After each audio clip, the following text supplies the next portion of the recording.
ഈ നരച്ച മുടിയെ നമുക്ക് 3 ആഴ്ച കൊണ്ട് ബ്ലാക്ക് ആക്കാം permanently.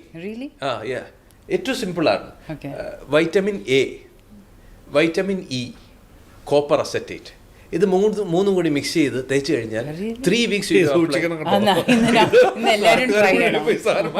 Seriously I am saying, literally I am saying. ഇത് ഗ്രേയിങ് എന്ന പ്രോസസ്സ് എപ്പോഴും അയണുമായിട്ട് ബന്ധപ്പെട്ടിട്ട് വരുന്നൊരു പ്രോസസ്സാണ്. നമ്മുടെ ബോഡിയിൽ അയൺ ലോഡ് വരികയും ഈ അയൺ ഓക്സിജനുമായിട്ട് റിയാക്ട് ചെയ്ത് ഒരു സൈഡ് എഫക്റ്റാണ് ഈ ഗ്രേയിങ്. അവിടെ നമ്മൾ മെലാനിനൊക്കെ മാറ്റി വെക്ക്. പക്ഷേ അതിൻ്റെ തമ്പ് റൂൾ എന്ന് പറഞ്ഞാൽ ടോക്സിക് അയൺ ലോഡാണ്. അപ്പോൾ അതിനെ ആൻറ്റഗോണിസ്റ്റിക് ആയിട്ട് കോപ്പർ വർക്ക് ചെയ്യും. So vitamin A, vitamin E, copper acetate locally apply, you will see graying of hair recovery. Massively. Grey hair അഥവാ നരച്ച മുടി. കഴിഞ്ഞ ദിവസം തികച്ചും യാദൃശ്ചികമായി ഡോക്ടേഴ്സിൻ്റെ ഡിസ്കഷനിൽ ഞാൻ തന്നെ തൊടുത്തുവിട്ട ഒരു ഗ്രേ ഹെയറും അതിൻ്റെ സൊല്യൂഷനും കഴിഞ്ഞ കുറച്ച് നാളുകളായി കേരളത്തിൽ അല്ലെങ്കിൽ മലയാളികൾ ഡിസ്കസ് ചെയ്യുന്നതായിട്ട് ഞാൻ അറിഞ്ഞു. ഏറ്റവും കൂടുതൽ ആളുകൾ കഴിഞ്ഞ 1-2 ആഴ്ചകളായിട്ട് എനിക്ക് ഇൻസ്റ്റാഗ്രാമിലും അതുപോലെ യൂട്യൂബിനകത്ത് തന്നെ പലരും അല്ലെങ്കിൽ മെസ്സഞ്ചറിലും ഒക്കെ അയച്ചു എന്ന് ചോദിച്ച ഒരു വീഡിയോ ആണ്. നിങ്ങളെല്ലാം കണ്ടു കാണും. കുറച്ച് ഭയങ്കര വൈറലായിരുന്ന ഒരു വീഡിയോ ആണ്. മുടിയിൽ കുറച്ച് കാര്യങ്ങളൊക്കെ അരച്ച് തേച്ച് കഴിഞ്ഞാൽ മുടി പെർമനൻ്റ് ആയിട്ട് കറുക്കും എന്ന് പറഞ്ഞിട്ട്, അതായത് ഡൈയിങ് അല്ല, മുടി കംപ്ലീറ്റ് ആയിട്ട് പുതിയതായിട്ട് റീജനറേറ്റ് ചെയ്യുക അല്ലെങ്കിൽ ഗ്രേയിങ് റിവേഴ്സ് ചെയ്യാൻ എന്ന് പറഞ്ഞിട്ട് വന്നിട്ടുള്ള ഒരു വീഡിയോ ആണ്. ഒരു ഡോക്ടറാണ്, കുറേ പേരെല്ലാം കൂടെ ചേർന്നിരുന്ന് സംസാരിക്കും. ഒന്ന് നമ്മൾ ആലോചിക്കാം, 3 ആഴ്ചയ്ക്കുള്ളിൽ നരച്ച മുടിയെ റിവേഴ്സ് ചെയ്യിപ്പിക്കുക, അല്ലാതെ നരയെ തടയുക അല്ലെങ്കിൽ നരച്ച മുടിയെ അറസ്റ്റ് ചെയ്യുക എന്ന് പറഞ്ഞാൽ പോലും നമുക്ക് ഒരു പരിധി വരെ നമുക്ക് അക്സെപ്റ്റ് ചെയ്യാൻ പറ്റും. കുറേ വൈറ്റമിൻസ് ഒക്കെ എടുത്താലും ഈ പറഞ്ഞ കണക്ക് വൈറ്റമിൻ എ, ഇ ഒക്കെ എടുത്തിട്ട് നമുക്ക് അല്ലെങ്കിൽ ഗ്രേയിങ്ങിനെ നമുക്ക് സ്ലോ ഡൗൺ ചെയ്യാൻ പറ്റും. But this is completely different. പലരുടെയും അഭിപ്രായത്തിൽ അത് പൂർണ്ണത എത്തിയ ഒരു വീഡിയോ അല്ലായിരുന്നു. തീർച്ചയായിട്ടും ഞാൻ പറയുകയുണ്ടായി, മറ്റൊരു ടോപ്പിക്കിന് ഇടയിൽ വന്ന ഒരു ചർച്ചാ വിഷയമായതുകൊണ്ടാണ് അതിൻ്റെ സമ്പൂർണ്ണമായ ഒരു അവലോകനം എനിക്ക് അവിടെ നടത്താൻ കഴിയാതെ പോയത്. ഇവിടെ ഈ വീഡിയോയിൽ ഞാൻ ഉദ്ദേശിക്കുന്നത് നരച്ച മുടി അഥവാ ഗ്രേ ഹെയർ എങ്ങനെ റിവേഴ്സ് ചെയ്യാം എന്നുള്ള ശാസ്ത്രീയമായ ഒരു ടോപ്പിക് തന്നെയാണ്. പലപ്പോഴും നര എന്ന് പറയുന്നത് അഥവാ ഗ്രേ എന്ന് പറയുന്നത് ഒരുപാട് ഫാക്ടേഴ്സ് ഇൻഫ്ലുവൻസ് ചെയ്ത് വരുന്ന ഒരു സംഭവം തന്നെയാണ്. ഡെഫിനറ്റ്ലി അതിലൊരു ജനറ്റിക് ഫാക്ടറുണ്ട്, അതിലൊരു ഏജിങ് ഉണ്ട്, എൻവയോൺമെൻറ്റൽ ഫാക്ടേഴ്സ് ഉണ്ട്, നമ്മൾ കഴിക്കുന്ന ഭക്ഷണ രീതിയുണ്ട്, ഒക്കെയുണ്ട്. ഞാനിതിനെ ഒന്നും മാറ്റി വെക്കുന്നില്ല. പക്ഷേ ഇതിലൊരു അണ്ടർലൈങ് ഒരു കെമിസ്ട്രി ഉണ്ട്, ശാസ്ത്രമുണ്ട്. അതിനെ നമുക്ക് സയൻറ്റിഫിക്കായിട്ട് തന്നെ അഡ്രസ്സ് ചെയ്യാം. ഗ്രേ കളർ അല്ലെങ്കിൽ നര, ഇതിൻ്റെ ഒരു പ്രധാനപ്പെട്ട കാരണം ഈ ടിഷ്യൂസിൽ ഡെപ്പോസിറ്റ് ചെയ്യുന്ന അയണിൻ്റെ കണ്ടൻറ്റ് അമിതമാവുമ്പോൾ തന്നെയാണ്. അതെ, അയൺ. നമ്മൾ പലപ്പോഴും നല്ലത് എന്ന് പറയുന്ന ഒരുപാട് നല്ല ഗുണങ്ങൾ ഉള്ള അയൺ കണ്ടൻറ്റ് തന്നെയാണ്. പക്ഷേ പലപ്പോഴും അയൺ നമ്മുടെ സെൽസിനകത്തേക്ക്, കോശത്തിനകത്തേക്ക് എൻ്റർ ചെയ്യുകയും അവിടെ ഒരു സ്റ്റോർഡ് ഫോമിലേക്ക് മാറുകയും ചെയ്യുന്നു.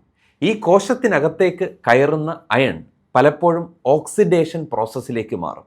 അയൺ ഒരു ഹെവി മെറ്റലാണ്, ഹൈലി റിയാക്റ്റീവ് മോളിക്യൂളാണ്. ഓക്സിജൻ നമ്മുടെ റെസ്പിറേഷൻ പ്രോസസ്സ് വഴി ശ്വാസം വലിച്ച് സെൽസിനകത്തേക്ക് ഓക്സിജൻ എൻ്റർ ചെയ്യുമ്പോൾ അവിടെ അമിതമായിട്ട് ഓക്സിജൻ അയണുമായിട്ട് റിയാക്ട് ചെയ്യും. ആ അയൺ ഓക്സിഡേഷൻ പ്രോസസ്സിലേക്ക് നടക്കുകയും ചെയ്യുന്നു. ഒരു ഓക്സിഡൈസ്ഡ് അയൺ എക്സ്റേ റേഡിയേഷനെ പോലെ തന്നെ ഹസാഡസ് ആയിട്ട് മാറാം. ഓക്സിഡൈസ്ഡ് അയൺ വഴി ഉണ്ടാകുന്ന ഫ്രീ റാഡിക്കൽസ് എക്സ്റേ റേഡിയേഷനെ പോലെ തന്നെ ഹസാഡസ് ആണ്.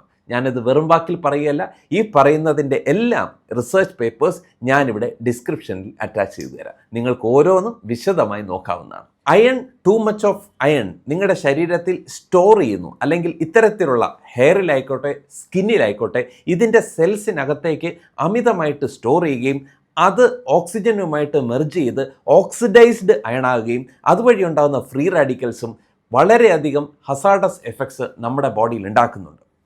സ്ത്രീകൾക്ക് 50 വയസ്സ് വരെ അല്ലെങ്കിൽ 45-50 വയസ്സ് വരെ മെനോപോസ്, ആർത്തവമുള്ള സമയത്ത് അയൺ ലോഡ് കുറഞ്ഞിരിക്കുന്ന കാണാം.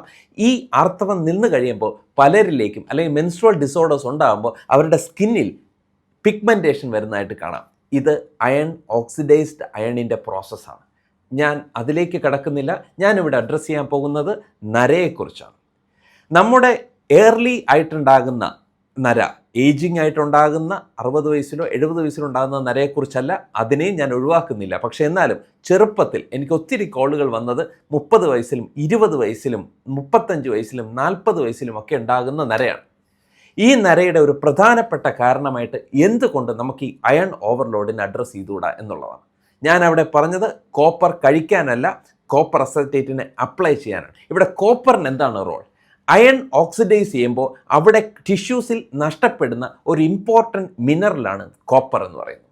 കോപ്പറാണ് ഹെയറിൻ്റെ ടെക്സ്ചറിനെയും കളറിനെയും ഇൻഫ്ലുവൻസ് ചെയ്യുന്ന ഫാക്ടർ. എങ്ങനെയാണെന്ന് വെച്ചാൽ, കോപ്പർ തൈറോസിനേസ് എൻസൈം എന്ന് പറഞ്ഞ ഒരു എൻസൈമിനെ ആക്ടിവേറ്റ് ചെയ്യും. ഇതാണ് മെലാനിനെ ഹൈപ്പറായിട്ട് പ്രൊഡ്യൂസ് ചെയ്യാൻ സഹായിക്കുകയും ചെയ്യുന്നത്.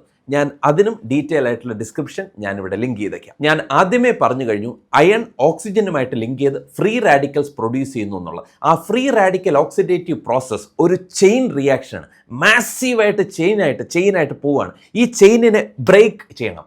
Break the chain. എങ്ങനെ ഈ ഓക്സിഡേഷൻ പ്രോസസ്സിനെ ബ്രേക്ക് ചെയ്യാം? ആൻറ്റി ഓക്സിഡൻറ്റ് വേണം. വൈറ്റമിൻ ഇ, ഏറ്റവും ബെസ്റ്റായിട്ടുള്ള വൈറ്റമിൻ ഇ സോഴ്സിനെ ഈ കോപ്പറുമായിട്ട് മിക്സ് ചെയ്തിട്ട് നമ്മൾ അപ്ലൈ ചെയ്ത് തുടങ്ങുമ്പോൾ എവിടെയാണോ നിങ്ങളുടെ ഹെയർ ടിഷ്യൂസിൽ അയൺ ഓവർലോഡ് വന്ന് ഗ്രേയിങ് വന്നിട്ടുണ്ടെങ്കിൽ ആപ്ലിക്കേഷൻ മതി. ഞാൻ ഇൻജസ്റ്റിനെ കുറിച്ച് പറയുന്നില്ല. അപ്ലൈ ചെയ്യുക, ഡയറക്റ്റായിട്ട് അപ്ലൈ ചെയ്യുക. കോപ്പർ അസറ്റേറ്റോ ബെൻസോയേറ്റോ ഏതെങ്കിലും ഗുഡ് ഫോംസിൽ, ആക്റ്റീവായിട്ടുള്ള ഫോംസ്. ഞാൻ എപ്പോഴും അസറ്റേറ്റ് റെക്കമെൻഡ് ചെയ്തതെന്ന് വെച്ചാൽ അതാണ് കുറച്ചുകൂടി ഈസി ആയിട്ട് ബോഡിയിൽ സെൽസുമായിട്ട് റിയാക്ട് ചെയ്യുന്നത്. അങ്ങനെ ടിഷ്യൂസിൽ അപ്ലൈ ചെയ്യും. വൈറ്റമിൻ ഇ എന്ന് പറഞ്ഞ ഒരു ആൻറ്റി ഓക്സിഡൻറ്റിനെ അവിടെ കൊണ്ടുവരികയും ചെയ്യുമ്പോൾ ആ ചെയിൻ റിയാക്ഷൻ നമ്മളവിടെ ബ്രേക്ക് ചെയ്യുകയാണ് ചെയ്തത്. പിന്നെ എന്തിനാണ് ഡോക്ടർ വൈറ്റമിൻ എ പറഞ്ഞത്? Retinol is one of the best form or healthy form for hair. So അതുകൊണ്ടാണ് ആ ഒരു ഡിസ്ക്രിപ്ഷൻ ഞാനവിടെ പറഞ്ഞത്. തീർച്ചയായിട്ടും സയൻസ് എന്ന് പറയുന്നത്, ശാസ്ത്രം എന്ന് പറയുന്നത് ഇവോൾവ് ചെയ്യുന്നൊരു പ്രോസസ്സാണ്. അത് പലയിടത്തു നിന്നുമുള്ള നന്മകളെ എടുത്ത് മനുഷ്യരാശിക്ക് ഗുണപ്രദമാകുന്ന രീതിയിൽ ഉപയോഗിച്ചു കഴിഞ്ഞാൽ science will evolve and life will be so beautiful. ഞാനിവിടെ കുറച്ച് കോപ്പർ അസറ്റേറ്റ് എടുക്കുകയാണ്. കുറച്ച് കോപ്പർ അസറ്റേറ്റും വൈറ്റമിൻ ഇയും കൂടി നമുക്കൊന്ന് മിക്സ് ചെയ്യാം.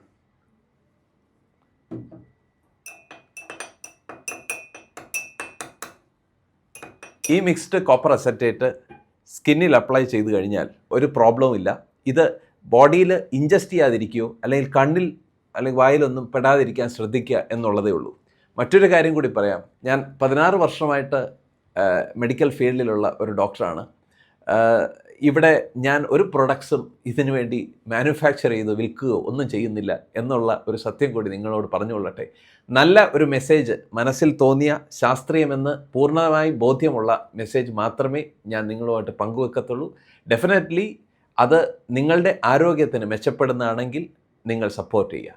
Thank you one and all.